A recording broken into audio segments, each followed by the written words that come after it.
What keeps us healthy and happy as we go through life? If you were going to invest now in your future best self, where would you put your time and your energy? There was a recent survey of millennials asking them what their most important life goals were. And over 80% said that a major life goal for them was to get rich. And another 50% of those same young adults said that another major life goal was to become famous. And we're constantly told to lean into work, to push harder and achieve more. We're given the impression that these are the things that we need to go after in order to have a good life. Pictures of entire lives, of the choices that people make and how those choices work out for them, those pictures are almost impossible to get. Most of what we know about human life, we know from asking people to remember the past. And as we know, hindsight is anything but 20/20. We forget vast amounts of what happens to us in life, and sometimes memory is downright creative. But what if we could watch entire lives as they unfold through time? What if we could study people from the time that they were teenagers all the way into old age to see what really keeps people happy and healthy? We did that. The Harvard study of adult development may be the longest study of adult life that's ever been done. For 75 years, we've tracked the lives of 724 men. Year after year, asking about their work, their home lives, their health, and of course asking all along the way without knowing how their life stories were going to turn out. Studies like this are exceedingly rare. Almost all projects of this kind fall apart within a decade because too many people drop out of the study, or funding for the research dries up, or the researchers get distracted, or they die, and nobody moves the ball further down the field. But through a combination of luck and the persistence of several generations of researchers, this study has survived. About 60 of our original 724 men are still alive, still participating in the study, most of them in their 90s. And we are now beginning to study the more than 2,000 children of these men. And I'm the fourth director of the study. Since 1938, we've tracked the lives of two groups of men. The first group started in the study when they were sophomores at Harvard College. They all finished college during World War II, and then most went off to serve in the war. And the second group that we've followed was a group of boys from Boston's poorest neighborhoods. Boys who were chosen for the study specifically because they were from some of the most troubled and disadvantaged families in the Boston of the 1930s. Most lived in tenements, many without hot and cold running water. When they entered the study, all of these teenagers were interviewed, they were given medical exams. We went to their homes and we interviewed their parents. And then these teenagers grew up into adults who entered all walks of life. They became factory workers and lawyers and bricklayers and doctors. One president of the United States. Some developed alcoholism. A few developed schizophrenia. Some climbed the social ladder from the bottom all the way to the very top. And some made that journey in the opposite direction. The founders of this study would never in their wildest dreams have imagined that I would be standing here today, 75 years later, telling you that the study still continues. Every 2 years, our patient and dedicated research staff calls up our men and asks them if we can send them yet one more set of questions about their lives. Many of the inner city Boston men ask us, "Why do you keep wanting to study me? My life just isn't that interesting." The Harvard men never asked that question.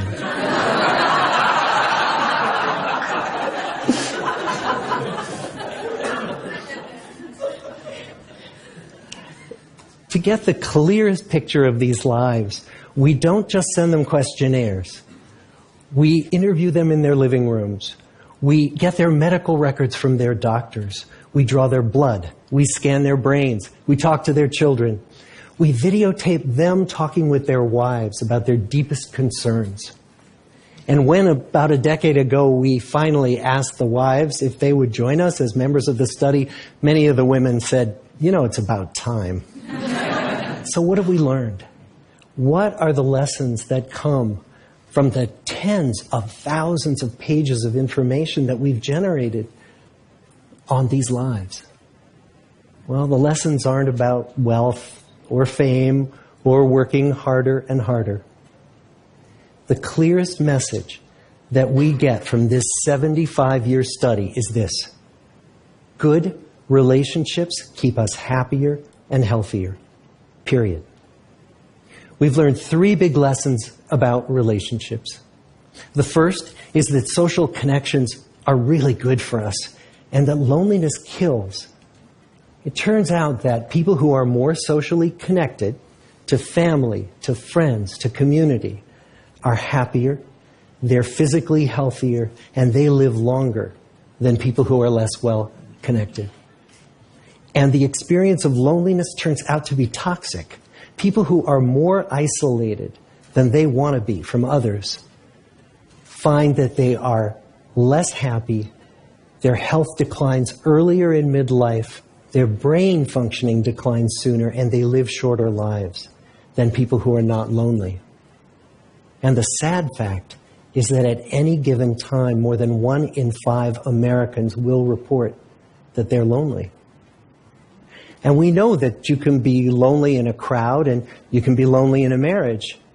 So the second big lesson that we learned is that it's not just the number of friends you have, and it's not whether or not you're in a committed relationship, but it's the quality of your close relationships that matters. It turns out that living in the midst of conflict is really bad for our health. High conflict marriages, for example, without much affection, turn out to be very bad for our health, perhaps worse than getting divorced. And living in the midst of good, warm relationships is protective. Once we had followed our men all the way into their 80s, we wanted to look back at them at midlife and to see if we could predict who was going to grow into a happy, healthy octogenarian and who wasn't. And when we gathered together everything we knew about them at age 50, it wasn't their middle-aged cholesterol levels that predicted how they were going to grow old.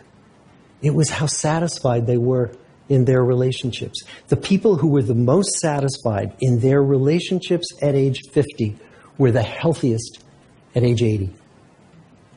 And good, close relationships seem to buffer us from some of the slings and arrows of getting old.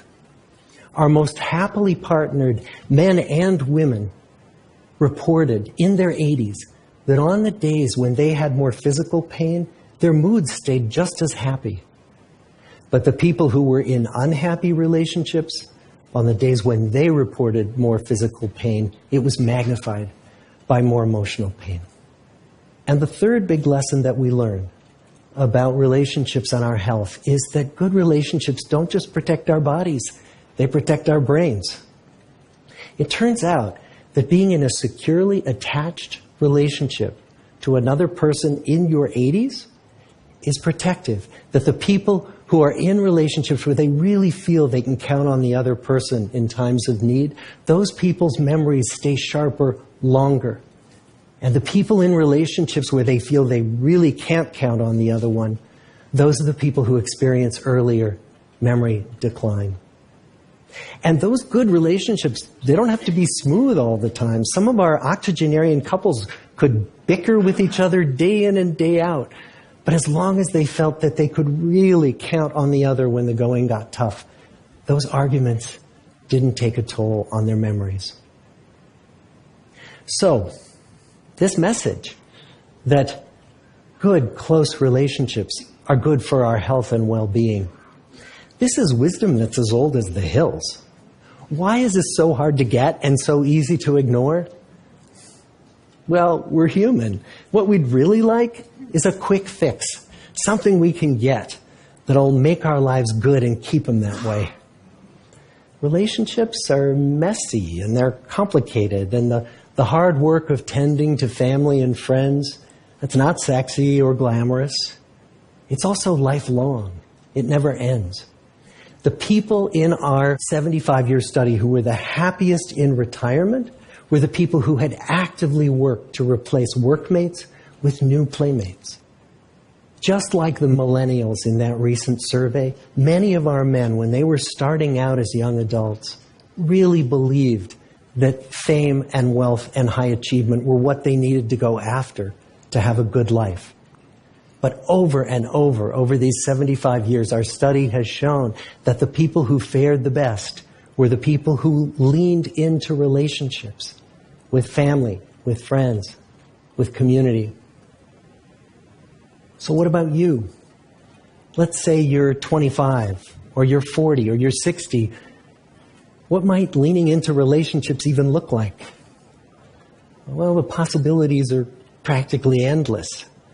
It might be something as simple as replacing screen time with people time, or livening up a stale relationship by doing something new together, long walks or date nights, or reaching out to that family member who you haven't spoken to in years, because those all too common family feuds take a terrible toll on the people who hold the grudges.